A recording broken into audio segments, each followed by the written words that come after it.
korruptuarit e të gjitha partive, përveç se vjedhjes, kanë edhe një përbashkët tjetër.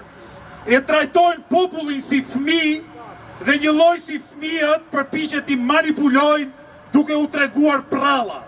Një nga prallat më të hershme që është treguar popullit shqiptar 3 dekada e ca më parë është se korrupsioni nuk është dhe aq i keq.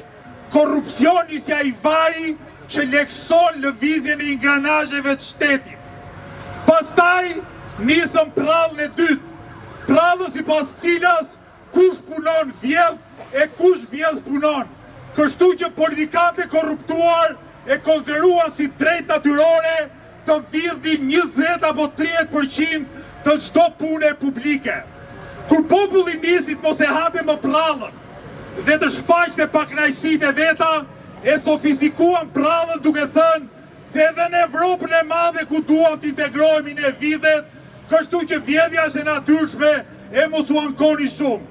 Pralla më e fundit, e më e pabesueshmja, e më fyesja, që na trajton jo vetëm si fëmijë, po si fare foshqe, është kjo e fundit që po tregon Edi Rama prej muajsh, për cilin lufta ndaj korrupsionit është shkelje e drejtave të njeriut.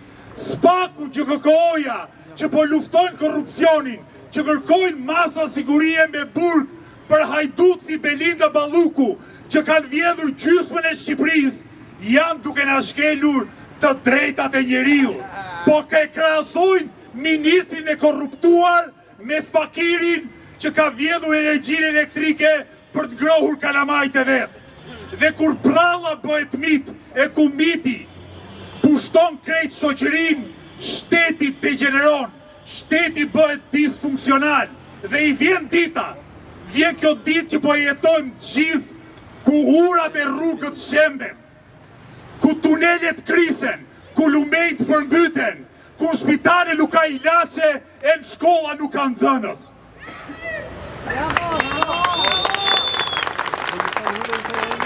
Edi Rama ka zgjedhur ta mbrojë Belinda Ballukun dhe t'i jap kësaj shqelmin e fundit shtetit të drejtës në Shqipëri. Arsyet se ai e mbron Belinda Ballukun janë të paktën 2. Arsye e parë është që t'u tregoj qindra ballukëve tjerë në Partinë Socialiste që të vazhdojnë vjedhin rehat sepse reforma në drejtësi i ka ditët e numëruara. Çdo ditë që Belinda Balluku mbetet jashtë burgut është që ditë më pranë fundit reformës në drejtësi në Shqipëri. E dyta, Edi Rama e mbron Belinda Ballukun dhe nuk e jep imunitetin e saj siç e kërkon Spaku, sepse ai do që të nesër të mos jetë veti detyruar të vetë dorëzohet përpara drejtësisë, kur Spaku të kërkoj imunitetin e tij, e shefit Ballukut, e atij pa cilin Balluku nuk mund të vjedhte, e atij i cili ka vjedhur më shumë se qindra Balluk, e më shumë se çdo sundimtar tjetër në Republikën e Shqipërisë. Rama është autokrat, i paaft, i korruptuar, i vjetruar, i kërditshëm, tiran me doptit e këpuc lëpirës me të fortët brenda dhe jashtë vendit. Shikoni si u aputh tullën oligarkëve në përtakime me Demek me biznesin e madh. Shikoni se si u puth këpucën sundimtarëve të huaj, se si është i gatshëm të shes Sazani, Karaburuni, Zvërnetin, Florën, Jugun, Veriun, gjithë Shqipërinë, historinë tonë, të ardhmen tonë, vetëm e vetëm për një foto me të fortët e kësaj bote. Edi Rama është kryet një procesi të pasurimit nëpërmjet shpronësimit, që atë vetë, ministrat e vetë, po mbi të gjitha, oligarkët rreth e qarë këtij, po i pasuron marramendshëm, po pasurohet në rjoll, oligarku Bashkim Ulaj duke shpronësuar pronat private tradicionale trashëguara brez pas brezit banorëve të rjollit. Po shpronësohen nga tokat, nga uji, nga pyjet, banorët fshatrat e Vlorës, për oligarkë si Samir Mani, Aleksandr Frangaj, Artan Dulaku. Po shpronësohen nga toka, nga uji, nga pyjet, fshatarët kudo nëpër Shqipëri, në Kurdarin, Martanesh, në Fushë Bulqiz, po oligark lokal. Është një shtet i tërë i kapur një shtet i tërë i zvetluar, një shtet i tërë i degeneruar, që u mundëson disa njerëzve të bëhen miliarder e mbi miliarder. Ky shtet i kapur. Ky shtet i kapur që u shërben oligarkëve, u shërben në mënyrë më të paskrupull dhe pasojat e kësaj shërbotorie, ne po i ndjejmë ditë mbas dite. E keni vënë re, besoj ka shkuar mbi 2000 lek çmimi i naftës. Shqipëria është vendi me çmimin më të lartë naftës në kohë paqeje dhe vendi me çmimin më të lartë naftës në kohë lufte. Përpasoj, nesna e kanë fajin, as paqja e as lufta, ne faj për rritjen e çmimeve, na e kanë qeveri hajdutësh dhe oligark grykës që janë gati të përfitojnë edhe nga pika e fundit e djersës dhe pasurisë tonë kombëtare. Shqipëria është ndër të rrallat vende në botë naftë mbajtës me burimet konsiderueshme nafte, por që nuk ka rrit të përdor e të përpunoj asnjë gram naftë të prodhuar në këtë vend. Sigurisht, Edi Rama nuk është fajtori i vetëm, po është fajtori kryesor. Një proces që ka nisur nga tjerë korruptuar, nga etrit e tij shpirtëror, nga Fatosnanoja, nga Sali Berisha, që ja dhanë e privatizuan nxjerrjen e naftës në Shqipëri, ja dhanë një kompanie si Bankersi, që nuk paguan as taksat. Na bën ne sot si popull të mos kontrollojmë dot burimet që kemi në tokë.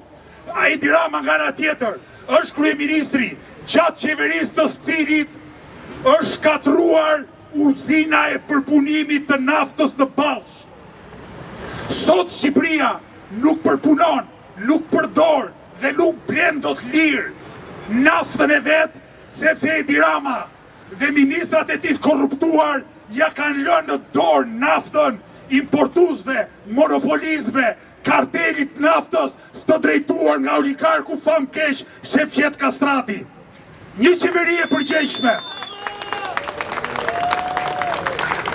Një qeveri e përgjegjshme që do mendonte të qeveriste dhe jo të vidhte, që do mendonte për të mirën e qytetarëve dhe jo për të mbrojtur veten nga drejtësia, do kishte nxjerr mësime nga historia. Do kishte nxjerr mësime nga lufta në Ukrainë në vitin 2022, ku nafta dhe gjitha çmimet e tjera u rritën dhe do e kishte shpallur emergjencë kombëtare ringritjen e industrisë përpunimit naftës në Shqipëri, vendosje në kontroll publik të prodhimit naftës në Shqipëri. Po kjo qeveri, hajdutës e të paaftës, as e ka menduar, as e ka ndërruar, as e ka imagjinuar të bëjë një gjë që çdo qeveri e përgjegjshme do ta bënte sot në botë. Dhe pasojat janë përpara nesh. Nafta mbi 2000 lek, mund shkoj 2500 lek, mund shkoj 3000 lek, mund shkoj sa të duan ata lek, sepse ata mendojnë që populli shqiptar është fëmijë, që populli shqiptar është në gjumë. Por nuk e din se ne, pavarësisht se na kanë vjedhur shumë çka, pavarësisht se na kanë marrë pothuajse gjithë shka, nuk kanë arritur ende të na marrin fuqinë për të reaguar, dinjitetin ton qytetar, forcën për të imagjinuar një Shqipëri krejt ndryshe nga ky lisi i rrëzuar për dhe që kemi sot parasyve.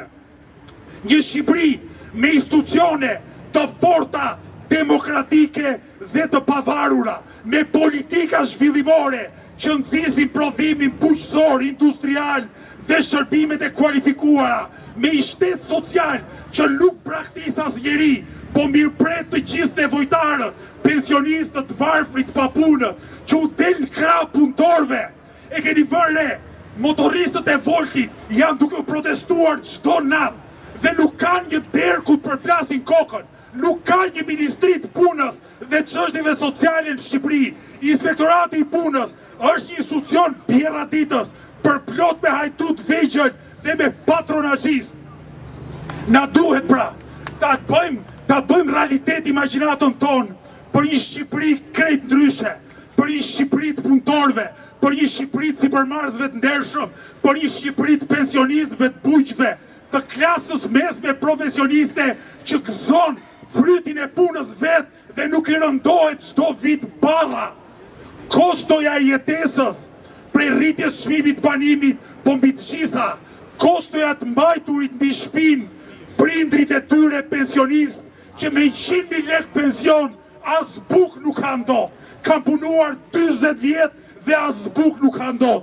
Të gjithë e këtu, të bashkuar, me vullnet, me aspirata, me idealizëm, duhet t'i zotojmë njëri tjetrit dhe epokës tonë, që kështu, kaq sa jemi dhe më të shumë sa që jemi, edhe më të fortë se që jemi, ta transformojmë vendin tonë, sipas idealeve, aspiratave më të mira të popullit shqiptar në të shkuar dhe në tashmën e tij.